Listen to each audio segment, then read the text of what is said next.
és prioritat. Sí, sí. Aleshores, si cal un govern independentista, sí, per dues raons. La primera, perquè hi ha hagut una majoria que així ho ha decidit, i la segona és perquè la independència de Catalunya és el projecte polític que pot subsanar millor totes aquelles necessitats i possibilitats econòmiques, socials, democràtiques i polítiques que té Catalunya. Una vegada dit això, el govern el conformen persones.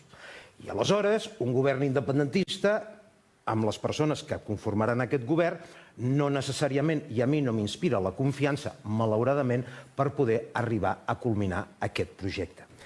Ara bé, si aquest govern, jo no crec que hi hagi noves eleccions, allò que parlàvem abans, però per una simple raó, per un interès partidista, perquè és la primera vegada que Esquerra ha superat a Junts per Catalunya i no s'arriscaran a repetir unes eleccions i que aleshores puguin sortir els altres. Per tant, noves eleccions no n'hi haurà. Ara estem d'acord. Ara estem bé, celebro que en una ocasió com a mínim estem d'acord.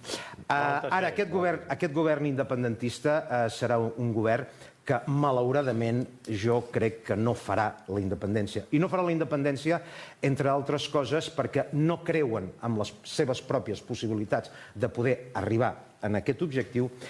I la cosa més dramàtica que ens està passant als independentistes és que el relat espanyol de que la independència no és possible ha guanyat, majoritàriament. El relat per terra, mar i aire, per tots els poders mediàtics i polítics de l'estat espanyol, ha anat fent forat amb la moral de l'independentisme.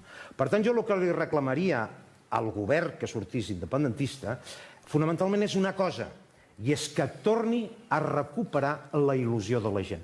Perquè si no, l'independentisme en aquests moments, davant de veure la impossibilitat de la independència, se conformarà amb 4 engrunes.